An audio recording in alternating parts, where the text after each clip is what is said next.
എന്താ ഏട്ടാ? ആരാ വിളിച്ചത്? അരുണായിരുന്നു. എന്താ കാര്യം? അപ്പുവും ആളും കൂടി അയാളെ ഇൻസൾട്ട് ചെയ്തു. ആള് ഭയങ്കര ഫീലിങ്ങിലൊക്കെയാ സംസാരിച്ചത്. അപ്പും ആളും കൂടിയോ? ആ വീഡിയോ ക്ലിപ്പ് എനിക്ക് അയച്ചു തന്നില്ലേ? ചിലപ്പോൾ ജോബിനത് രണ്ടുപേരെ അറിയിച്ചിട്ടുണ്ടാവും. എന്താ ഉണ്ടായെന്ന് ഞാൻ മാളുവിനോടൊന്ന് ചോദിക്കട്ടെ. അത് വേണ്ടെന്നേ. ഇനി അതിന്റെ പേരില് എന്നാലും നടന്ന എന്താന്ന് അറിയണമല്ലോ.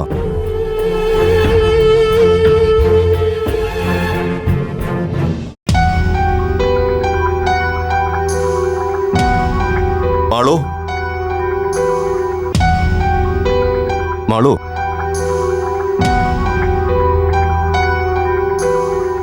എന്താ? ഏയ്, ഞാൻ വെറുതെ നീ എന്തെടുക്കാന്ന് നോക്കാൻ വേണ്ടി വന്നതാ. അങ്ങനെ വെറുതെ വന്നാലെന്ന് എനിക്ക് മനസ്സിലായി. അച്ഛൻ എന്തോ എന്നോട് ചോദിക്കാനുണ്ട്. എന്താ അച്ഛാ അറിയേണ്ടത്? മടിക്കണ്ട, ചോദിച്ചോ. ആ അരുൺ ഭാസ്കറുമായിട്ട് ഇന്ന് എന്തായിരുന്നു ഇഷ്യൂ? അച്ഛൻ വന്നപ്പോഴേ ഞാൻ ഊഹിച്ചതാ കാര്യം അത് തന്നെ ആയിരിക്കുന്നു. അച്ഛനെ അയാൾ ഇന്ന് വിളിക്കുകയോ നേരിൽ കാണുകയോ ചെയ്യുമെന്ന് എനിക്കറിയായിരുന്നു. നീയും അപ്പുവും ചേർന്ന് അയാളെ വല്ലാതെ ഇൻസൾട്ട് ചെയ്തു എന്ന് പറഞ്ഞ് അരുൺ എന്നെ വിളിച്ചിരുന്നു. എന്താ സംഭവം? സംഗതി സത്യ അച്ഛാ. അയാൾക്ക് അങ്ങനെ ഒരു ഷോക്ക് ട്രീറ്റ്മെന്റ് കൊടുക്കേണ്ടത് ആവശ്യമാണെന്ന് തോന്നി. പിന്നെ ഞാനും അപ്പവും മാത്രമായിരുന്നില്ലല്ലോ, ജോബിൻ ഡോക്ടറും ഞങ്ങളുടെ ഒപ്പം ഉണ്ടായിരുന്നു. അതിനെക്കുറിച്ച് അരുണൊന്നും പറഞ്ഞില്ലേ? എന്താ നടന്നതെന്നൊന്നും അയാൾ ഡീറ്റെയിൽ ആയിട്ട് പറഞ്ഞില്ല. നിന്റെ ഭാഗത്തുനിന്ന് എന്തോ വലിയൊരു ഇൻസൾട്ട് ഉണ്ടായെന്ന് മാത്രം പറഞ്ഞു. അയാളത് ചോദിച്ചു വാങ്ങിയ ഇൻസൾട്ട് തന്നെയാ അച്ഛാ. ഞാൻ പറഞ്ഞില്ലേ, ഞാൻ എവിടെയൊക്കെ പോകുന്നു, ആരുമായിട്ടൊക്കെ സംസാരിക്കുന്നു, ഇതൊക്കെ അന്വേഷിക്കാനും മറിഞ്ഞു നിന്ന് ഫോണിൽ ഷൂട്ട് ചെയ്ത് അച്ഛനെ അറിയിക്കാനും അയാളും അയാളുടെ ഗ്യാങ്ങും മെനക്കെട്ട് ഇറങ്ങിയിരിക്കുക. അതൊരു ശരിയായ രീതിയല്ലല്ലോ. ഞാനും അപ്പവും തമ്മിൽ ഇപ്പോഴും ഭയങ്കര ഫ്രണ്ട്ഷിപ്പിലാണെന്ന് വരുത്തി തീർക്കാൻ അയാളുടെ ഫ്രണ്ട്സിന്റെ ഭാഗത്തുനിന്ന് വല്ലാത്തൊരു ശ്രമം നടക്കുന്നുണ്ട്. അതെനിക്ക് മനസ്സിലായി. അതുകൊണ്ടാണല്ലോ ഫ്രണ്ട് അയച്ചു കൊടുത്തതാണെന്നും പറഞ്ഞ് അരുൺ ആ വീഡിയോ എനിക്ക് ഫോർവേഡ് ചെയ്തത്. അച്ഛനെ അറിയിക്കുക മാത്രമൊന്നുമല്ല അയാളുടെ ലക്ഷ്യം. കോളേജിൽ ഞങ്ങളെപ്പറ്റി വീണ്ടും മോശമായൊരു ഇമേജ് ഉണ്ടാക്കിയെടുക്കുക. അതുവഴി എന്നെ അച്ഛനെയൊക്കെ സമ്മർദ്ദത്തിലാക്കി അയാൾ ഉദ്ദേശിച്ചെടുത്ത് കാര്യങ്ങൾ എത്തിക്കുക. അയാൾ കരുതുന്ന പോലെ ബാക്കിയുള്ളവരൊക്കെ മണ്ടന്മാരല്ലെന്ന് അയാളെ ഒന്ന് ബോധ്യപ്പെടുത്തേണ്ട ആവശ്യമുണ്ടെന്ന് തോന്നി.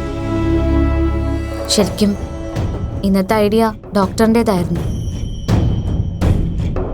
അപ്പോൾ ഞാനുമായിട്ട് ഒരുമിച്ച് ചെല്ലുന്ന അയാൾ തീരെ പ്രതീക്ഷിച്ചിരുന്നില്ല. മാളു, അരുണുമായിട്ടുള്ള ഇഷ്യൂവിൽ നീയും ജോബിനൊക്കെ എന്തിനാ അപ്പൂനെ കൂടി ഇൻവോൾവ് ചെയ്യിക്കുന്നത്? തുറന്നു പറയാലോ, അതൊന്നും എനിക്ക് ഇഷ്ടമുള്ള കാര്യമല്ല. അച്ഛന്റെ പേടി എനിക്ക് മനസ്സിലാവുന്നുണ്ട്. പക്ഷെ അച്ഛാ, അച്ഛനോട് ഞാൻ ഉറപ്പിച്ചു പറയാം, ഞാനും അപ്പവും തമ്മിൽ പഴയതുപോലെ ഒരു ഫ്രണ്ട്ഷിപ്പ് ഇല്ല. അതിൽ നമ്മുടെ പാവൻ ഡോക്ടർക്ക് അരുൺ ഭാസ്കർ പറയുന്ന പോലെ ഒരു ഇടനിലക്കാരന്റെ റോളും ഇല്ല. അച്ഛൻ ഇനിയെങ്കിലും ഞാൻ പറയുന്നൊന്ന് വിശ്വസിക്കണം. നിന്നെ വിശ്വാസമുള്ളത് കൊണ്ടാണല്ലോ മാളു. എന്താ സംഭവിച്ചതെന്ന് നിന്നോട് നേരിട്ട് ചോദിച്ചറിയാൻ തന്നെ ഞാൻ വന്നത്. പിന്നെ അപ്പുവിന്റെ കാര്യം, അത് നിന്നോട് പറയണമെന്ന് തോന്നി. നോക്കച്ച, അപ്പുവിനെ ഞാൻ തീരെ കാണാറില്ല, സംസാരിക്കുന്നില്ല എന്നൊന്നും ഞാൻ കള്ളം പറയുന്നില്ല. അപ്പുവിന്റെ പ്രശ്നങ്ങൾ കഴിവതും രമ്യമായി പരിഹരിക്കാൻ ഡോക്ടറുടെയും ഡേസി ആന്റിയുടെയും ഭാഗത്തുനിന്ന് ചില ശ്രമങ്ങൾ നടക്കുന്നുണ്ട്. അപ്പു അതിനോട് നല്ല രീതിയിൽ സഹകരിക്കുന്നുമുണ്ട്. ഞാൻ കൂടെ ഉള്ളപ്പോഴാകും ചിലപ്പോ അപ്പു ഡോക്ടറെ നേരിട്ട് കാണണമെന്ന് പറഞ്ഞ് വിളിക്കുന്നത്. അപ്പോ ഡോക്ടർ ചിലപ്പോൾ എന്നെയും കൂട്ടാറുണ്ട്. ഞാൻ ഒഴിഞ്ഞു മാറാൻ ശ്രമിച്ചാലും പുള്ളിക്കാരനത് സമ്മതിക്കാറില്ല. അങ്ങനെ കണ്ടാലും മിണ്ടാതിരിക്കേണ്ട ആവശ്യമില്ലെന്നാ ഡോക്ടർ പറയുന്നത്. ആലോചിച്ച് നോക്കിയപ്പോ അത് ശരിയാണെന്ന് എനിക്കും തോന്നിയച്ചാ. അങ്ങനെ ബോധപൂർവ്വം ഒഴിഞ്ഞു മാറി നടക്കേണ്ട കാര്യമൊന്നും ഇല്ലല്ലോ. ഒരുമിച്ച് ഒരു ക്ലാസ്സിൽ പഠിക്കുന്ന സ്റ്റുഡൻസ് എന്ന നിലയിൽ ഞങ്ങൾ പരസ്പരം മിങ്കിൾ ചെയ്യും, സഹകരിക്കുകയൊക്കെ ചെയ്യുമല്ലോ. അതിലെന്താ കുഴപ്പം? അതിൽ കുഴപ്പമൊന്നുമില്ല. പക്ഷേ അതിനപ്പുറം പഴയതുപോലുള്ള അടുപ്പവും സ്നേഹവും ഒന്നും പാടില്ലെന്ന് അതല്ലേ അച്ഛൻ ഉദ്ദേശിക്കുന്നത്? ഇല്ല അച്ഛാ, ഇനി അതിന് ശ്രമിച്ചാൽ കൂടി ഞങ്ങളെ കൊണ്ട് അതിന് സാധിക്കുന്ന തോന്നുന്നില്ല. അതുകൊണ്ട് ആ കാര്യം ഓർത്ത് അച്ഛൻ ടെൻഷൻ ആവണ്ട. ശരി, നിന്റെ പഠിത്തം നടക്കട്ടെ.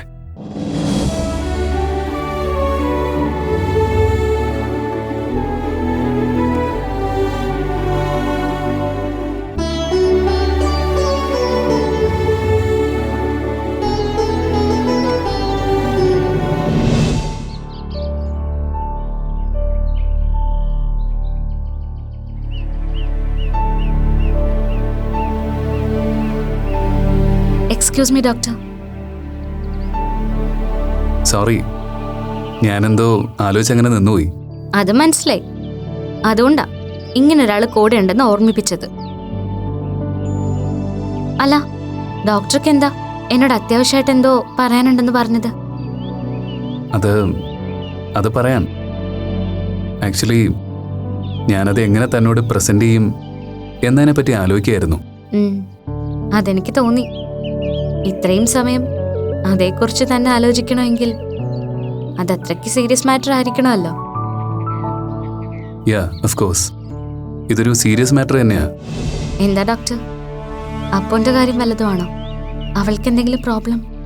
നോ, ഇത് അപ്പുവിന്റെ കാര്യമല്ല, തികച്ചും പേഴ്സണലാ.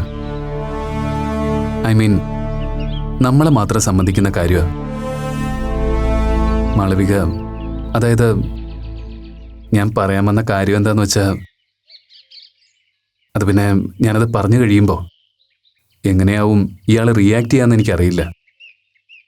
പക്ഷേ ഒരു കാര്യം എനിക്ക് ഉറപ്പ് തരണം. എന്തു പറ്റി? ഡോക്ടർക്ക് ഇങ്ങനൊരു സ്റ്റാർട്ടിംഗ് ട്രബിൾ പതിവില്ലാത്താണല്ലോ. എന്താണെങ്കിലും എന്നോട് തുറന്നു പറഞ്ഞോളൂ. അതിന്റെ പേരിൽ ഞാൻ ഡോക്ടറോട് പിണങ്ങാനും വഴക്കിടാനൊന്നും വരില്ല. പോരെ? യെസ്, അത് മതി. അങ്ങനെ ഒരു ഉറപ്പ് മതി എനിക്ക്. ഇനിയിപ്പോ ധൈര്യമായിട്ട് എനിക്കത് പറയാമല്ലോ. ഞാനൊരു സിംഗിൾ പാരന്റ് ചൈൽഡാണെന്നുള്ള കാര്യം തനിക്കറിയാമല്ലോ. ഒരുപാട് കഷ്ടപ്പെട്ടിട്ടാ എന്നെ എൻ്റെ ഡെയ്സി ടീച്ചർ വളർത്തിയത്. എന്തിനും ഏതിനും എനിക്കെൻ്റെ മമ്മി മാത്രമേ ഉണ്ടായിരുന്നുള്ളൂ. കുഞ്ഞുനാളിൽ എന്നെ ഉറക്കാൻ വേണ്ടി മമ്മി ഒരുപാട് കഥകൾ പറഞ്ഞു തരുമായിരുന്നു. രാജാവിൻ്റെയും രാജകുമാരിയുടെയും പുണ്യാളന്മാരുടെയും മാലാഖമാരുടെയൊക്കെ കഥകൾ. അതൊക്കെ കേട്ട് കേട്ട് എനിക്ക് മടുത്തു എന്ന് മനസ്സിലാവുമ്പോൾ ഡെയ്സമ്മ ടീച്ചർ തൻ്റെ മാസ്റ്റർ പീസ് ഐറ്റം പുറത്തെടുക്കും. അതെന്താണെന്നറിയോ? കഥയാണോ? കഥയാണോന്ന് ചോദിച്ചാൽ കഥ പോലെ തോന്നുമെങ്കിലും സംഭവം റിയൽ ലൈഫാണ്. അന്ന് ടീച്ചർ ആ കഥയ്ക്കൊരു പേരിടുമായിരുന്നു, അപ്പുവിൻ്റെയും മാളുവിൻ്റെയും കഥ. ജോക്കുട്ടന് അപ്പുവിൻ്റെയും മാളുവിൻ്റെയും കഥ കേൾക്കണോ എന്ന് പറഞ്ഞാവും തുടങ്ങുക. ഞങ്ങളുടെ കഥയോ? അത് കൊള്ളാലോ. അതെ, എനിക്ക് ബോറടിക്കാതിരിക്കാൻ ടീച്ചർ ആ കഥയ്ക്ക് ഓരോ ചാപ്റ്ററുകൾ ഉണ്ടാക്കുമായിരുന്നു. ഉദാഹരണത്തിന് അപ്പുവും മാളുവും സ്കൂളിൽ പോയ കഥ, അപ്പുവും മാളുവും ഊഞ്ഞാലടിയ കഥ, പായസം കുടിച്ച കഥ. അങ്ങനെ അങ്ങനെ ടീച്ചറിന് അപ്പപ്പം മനസ്സിൽ തോന്നുന്ന ഓരോരോ ടൈറ്റിലുകൾ. 5 or 6 വയസ്സുള്ളൊരു ചെക്കനെ ഉറക്കാൻ കഷ്ടിച്ച് 1 or 1.5 വയസ്സുള്ള 2 കുട്ടികളുടെ പേരിൽ കഥയുണ്ടാക്കി പറയുന്ന ഡെയ്സമ്മ ടീച്ചറിന്റെ ഭാവനാവിലാസത്തെപ്പറ്റി പിന്നീട് ഞാൻ ടീച്ചറിനെ ഒരുപാട് കളിയാക്കിയിട്ടുണ്ട്. ടീച്ചർ ആള് കൊള്ളാലോ. ഇനി കാണുമ്പോ ഞാൻ ഉറപ്പായി ഇതിനെപ്പറ്റി ചോദിക്കുന്നുണ്ട്.